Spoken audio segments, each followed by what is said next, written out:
They haven't given up a single point this season, and their head coach is already saying some of these boys could be potential D1 prospects. I'm CN2's Morgan Cox here to tell you about the Rock Hill All-Stars' successful season.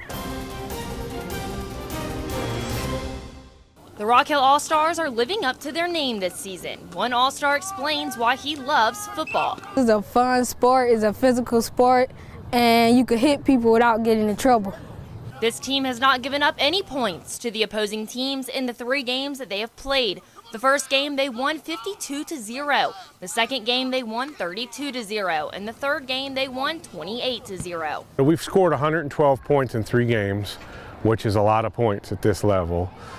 We haven't given up one. So both sides of the spectrum, these kids are just awesome. And Amarian Coleman has gotten many of those points. I scored about 2 touchdowns that game. He explains that feeling he gets after scoring a touchdown. Excited. And it makes like this happy emotion inside. Coach Tony Proscaro speaks on the selection process of this team. We selected the best of the best out of about 13 teams in the rec league. Most every team is represented on this team, and we select them, we ask them if they want to play, and then between their parents and the child, they decide if they want to play because it's a big commitment. He says it isn't easy to go from one team to another because the boys have to relearn the offense and defense with another team. Getting 25 kids on the same page in the same offense and defense, it's pretty tough. You got to have a lot of practice, which we are fortunate enough that we have some smart kids, so they were able to catch on, and evidence in the pudding, scoring 52 points our very first game was great. This is Proscaro's 14th year as a youth coach. He explains why he's stuck around for so long. These kids are the future. I mean, I have right now, Rock Hill High, I have about 9 kids that are starting on varsity, either offense or defense.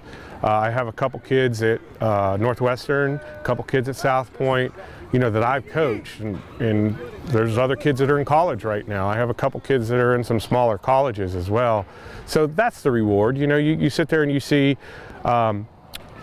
year after year the kids progress, and you see them play on Friday night, and you're like, oh wow, yeah, they're doing really well. He even sees a future in football for the All-Star team he is coaching right now. And remember, this team consists of 9 and 10-year-olds. Probably, I'd say 4 or 5 of them are D1 prospects to go to college and play football. And Amarian has even bigger dreams. NFL. For who? The Panthers. We've got 2 more steps on our ladder to the state championship, and we're all in.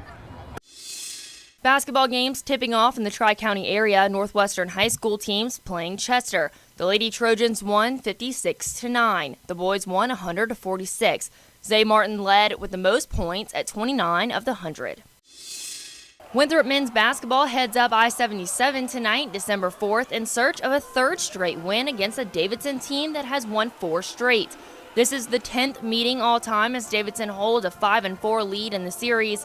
Davidson has won 3 straight in the series, including the last time these 2 teams met on November 21st, 2008 in Davidson. That score was 97-70. Winthrop is 2-2 on the road this season, and Davidson is a perfect 4-0 at home. The Eagles are averaging 82.2 points per game on the road and hitting 11.8 threes per game. Northwestern's DeArthur Ratchford won the Thomas Davis High School 2018 Comeback Player of the Year at an awards ceremony in Charlotte. A staph infection put him in the hospital for a week and a half his sophomore year, and then more injuries plagued DeArthur his junior year and his senior year, but kept on playing. DeArthur's coach said he did not miss a beat even though he was injured. Good to see the hard work paying off. Congrats, DeArthur. Chester High School will head up to Columbia to play in the 3A state championship on Friday, December 7th at 4 o'clock. The game was originally planned for Saturday but was moved up due to forecasted weather conditions. Be sure to check into CN2 Sports for the highlights from that game. The Rock Hill All-Stars have 2 games left. They'll head to Upper State, and if they win that, they'll head to the state championship. That'll do it for CN2 Sports. I'm Morgan Cox.